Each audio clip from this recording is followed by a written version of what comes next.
श्रीनाथ बाबा के मंदिर को तोड़ने के लिए भी औरंगजेब ने प्रयास किया था। मालूम आपको? इतिहास पढ़े, हमारे संघ के लोग बैठे।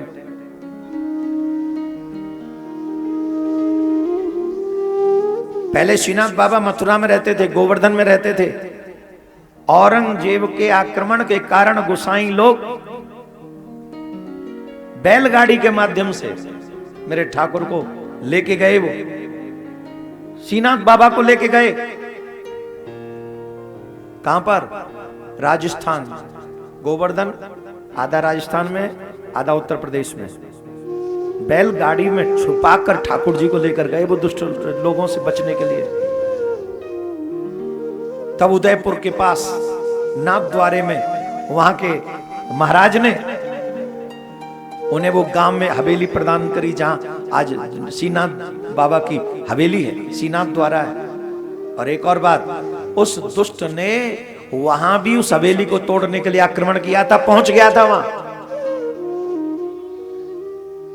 और ऐसा आक्रमण जब किया उसने, तो जब सीढ़ियां चढ़ रहा था, श्रीनाथ बाबा ने कहा, बेटा ये तो हमारे गोसाई लोग जो कहते हैं वो हम करते हैं, तू हमारा चमत्कार नहीं जानता, तू तोड़ना चाहता है, तू हमें देख नहीं सकेगा, तू हमारे इस महल को, हवेली को देख नहीं सकेगा। जैसे जैसे सीढ़ी चढ़ रहा था वैसे वैसे वो अंधा होता चला जा रहा था, उसकी आंखों की रोशनी जा रही थी।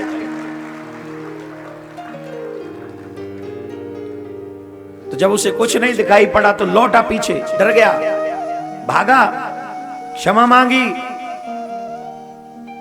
चरणों में गिर गया था। औरंगजेब जिसे दुष्ट, उसको समझ में आ गया श्रीनाथ बाबा का चमत्कार। तब उसकी आंखों की रोशनी वापस लौटी। जब उसकी मां को पता चला तो उसने हीरा भेजा था। आज भी श्रीनाथ बाबा की ठोड़ी पे वही हीरा विराजमान। लेकिन मैं यहाँ औरंगजेब की प्रशंसा करने नहीं, निंदा करने नहीं, मैं तो ये बताने बैठा हूं कि देखो दुष्टों ने कैसा कैसा आक्रमण हमारे ऊपर किया है और हम लोग आराम से बैठे हैं। कसम से मैं तो बोलता हूं तो मेरा खून खौल जाता है। अभी कथाएं हैं मेरी, नहीं तो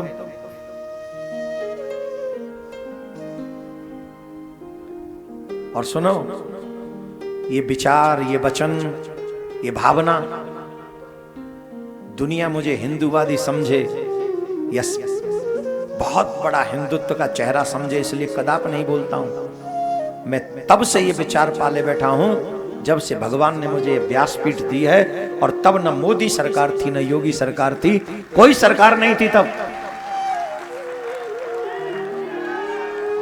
अगर मिल जाए तो पुराने वीडियोज भी उठा के देख लीजिएगा। अपन उसी स्टाइल का है जैसे पहले था, उसी स्टाइल में आज भी है। मेरा स्टाइल टाइम के साथ नहीं बदलता। मैं आपको सच कहता हूं, मेरे हृदय में चिंता सिर्फ सनातन की है, आने वाली पीढ़ी की है और अपनी भारत माता की है। इससे कोई फर्क नहीं पड़ता कि राजा कौन है। राजा तो कुछ समय के लिए आते हैं और आकर चले जाते हैं। माननीय अटल बिहारी वाजपेयी जी ने ये बात कही थी, सरकारें बनती हैं, बिगड़ती हैं, आती हैं, जाती हैं, पर ये देश हमेशा रहना चाहिए, ये संस्कृति हमेशा रहनी चाहिए, ये आने वाली पीढ़ियां सुरक्षित रहनी चाहिए।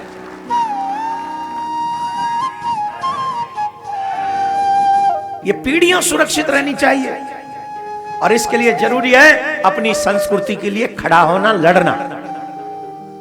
और हमें ऐसा विश्वास, प्रेरणा हो रही है, व्यासपीठ पे बैठ गए तो व्यास आए विष्णु रूपाय भगवान बुलवाते हैं। आप सच मानिए, राम मंदिर का निर्माण होते ही, भगवान के प्रकट होते ही कुछ समय बाद ठाकुर जी का भी चक्कर चलेगा। अब देख लो किस किस को भागीदार बनना है इसमें, तुम लोग जानो।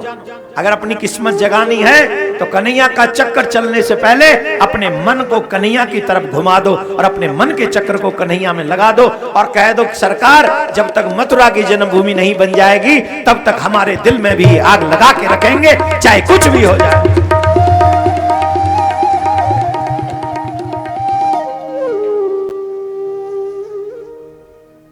एक और बात बताएं, मरना सबको है, लेकिन कुछ लोग मरकर भी मरते नहीं हैं।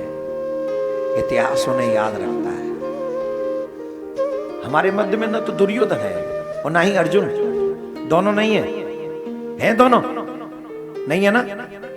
लेकिन एक का नाम आते ही आपके मन में श्रद्धा अभी भी आ जाती है, और एक का नाम आते ही नफरत आपके मन में आ जाती है।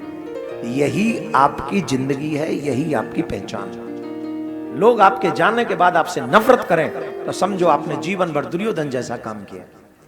और जैसे ही आपका नाम आए और लोग याद करने लग जाएं तो समझना कि तुमने अर्जुन जैसा काम किया है। तो अर्जुन बनने का प्रयास करो, इस लड़ाई में अर्जुन बनो। कौन कौन अर्जुन बनना चाहता हमारे साथ है? अच्छा, एक दूसरे को देख रहे हैं कि ये उठा रहा है कि नहीं, फिर उठाऊं मैं। यही तुम्हारा जो आलस्य है ना, ले डूबता है सबको। कौन कौन चाहता है अर्जुन बने हम? याद है ना, अर्जुन ने शस्त्र उठाए थे। उठाओगे? चलोगे मथुरा कृष्ण भूमि में? चलोगे हमारे साथ? कौन कौन चलेगा? हाथ उठा के बताओ।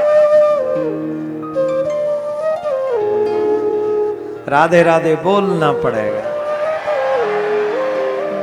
अभी ये बारी आई नहीं है,